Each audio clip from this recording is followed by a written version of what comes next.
Hello everyone, and welcome to Module 5, Online Safety and Digital Privacy. In this lesson, we will learn how to protect ourselves, our families, and our personal information when using the internet. Online safety is very important in daily life. We use the internet for email, banking, school, health services, shopping, public services, and social media. Because of this, we need to know how to stay safe. Today, we will learn simple rules and practical habits that can help us use the internet more confidently and carefully.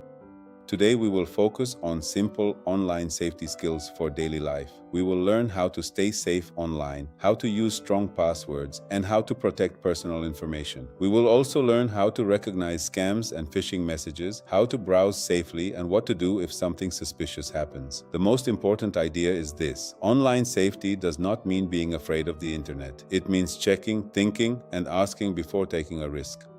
Online safety means using the internet in a careful, confident, and respectful way. It means protecting our accounts, our money, our family information, and our private life. Before clicking a link, we should check where it comes from. Before sharing information, we should think if it is safe. If we are unsure, we should ask someone we trust. Online safety is like looking both ways before crossing the street. We can still use the internet, but we should use it carefully.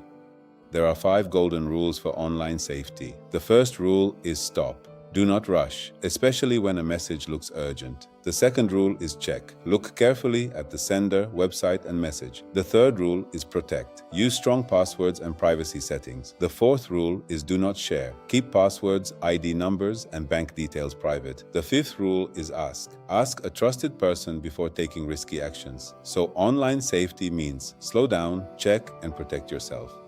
A password is like the key to your digital home. Your email, social media, online banking, and other accounts are protected by passwords. If someone gets your password, they may enter your account. A strong password should be long, difficult to guess, and different for important accounts. It is better to use at least 12 characters. A strong password should include letters, numbers, and symbols. Most importantly, never share your password with strangers, by message or by phone. Here is a simple way to create a strong password. First, choose 3 words that you can remember. For example, river, school, orange. Then add numbers. For example, river 7, school 22, orange. Then add symbols and capital letters. For example, river 7, school 22, orange. This kind of password is stronger because it is long and not easy to guess. Do not use your birth date, phone number, child's name, or simple passwords like 123456. Also, use different passwords for email, banking, and social media.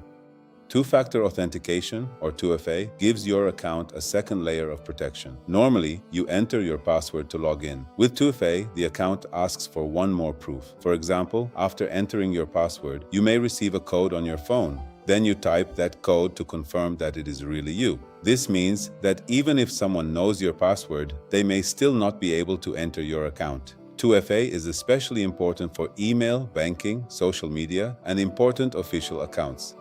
Some information should not be shared online. This includes passwords, bank card details, ID numbers, home address, private photos, and children's personal details. Before sharing information online, pause and ask yourself, would I give this information to a stranger on the street? If the answer is no, then you should probably not share it online either. Personal data is valuable. Scammers may use it to steal money, access accounts, or pretend to be someone else.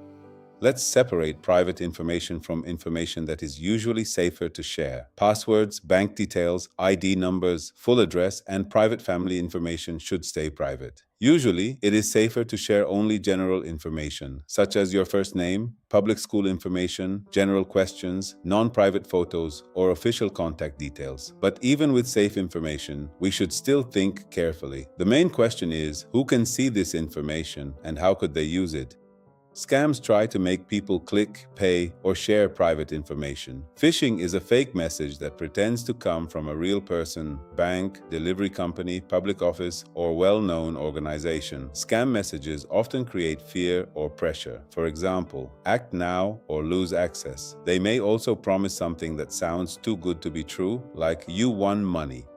There are common warning signs of scam messages. An unknown sender is one warning sign. If you do not recognize the person or email address, be careful. Bad spelling or strange writing can also be a sign. Urgent pressure is very common in scams. They try to scare you or make you act quickly. A suspicious link is another warning sign. The link may look similar to an official website, but it may not be real. Also, be careful if a message asks for passwords, PIN codes, bank details, or verification codes. When in doubt, do not click, do not pay, and do not share. Now we will look at some example messages. Message A says, "Your package is waiting. Pay a small fee now. Click this link." This is suspicious because it asks for payment and gives a link. Message B says, "Your bank account will close today. Send your password to verify." This is very dangerous. A real bank will not ask for your password. Message C says, "School meeting reminder, Tuesday 10 Karen. Please check the official school portal." This looks safer because it asks us to check the official portal. Message D says, "You won a prize. Send your ID and bank card to receive payment." This is suspicious because it asks for private information. Let's discuss which messages are risky and why.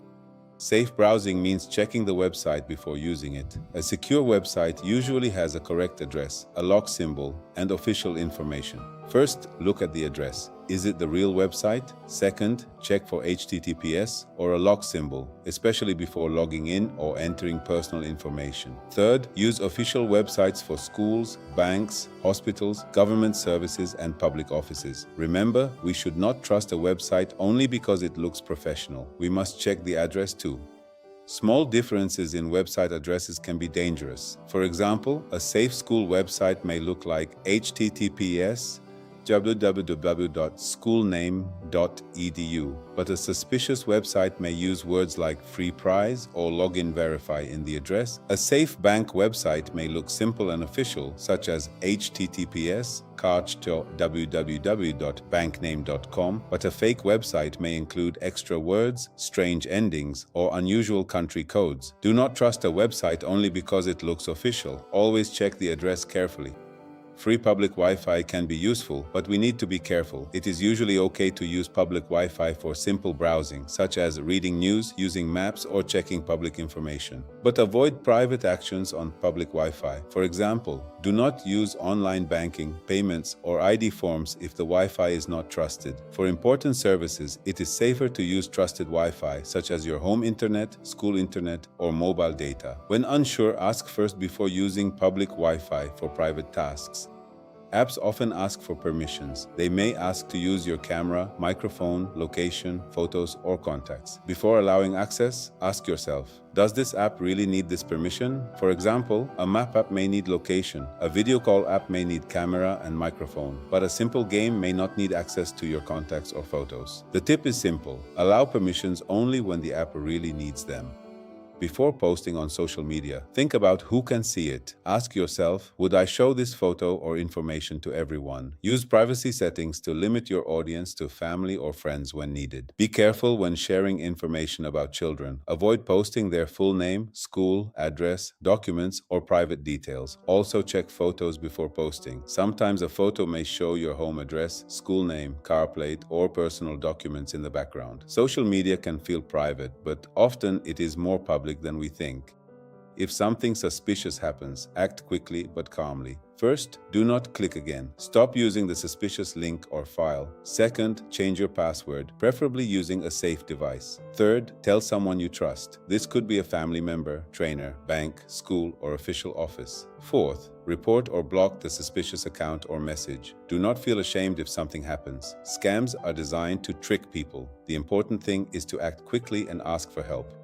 Before clicking or sharing information, use this checklist. Ask yourself, do I know the sender? Does the link look official? Is the message asking for money, password, ID number, or bank details? Is it creating fear or pressure? Can I check this information another way? Should I ask someone before acting? Very often, the safest answer is stop, check, and ask.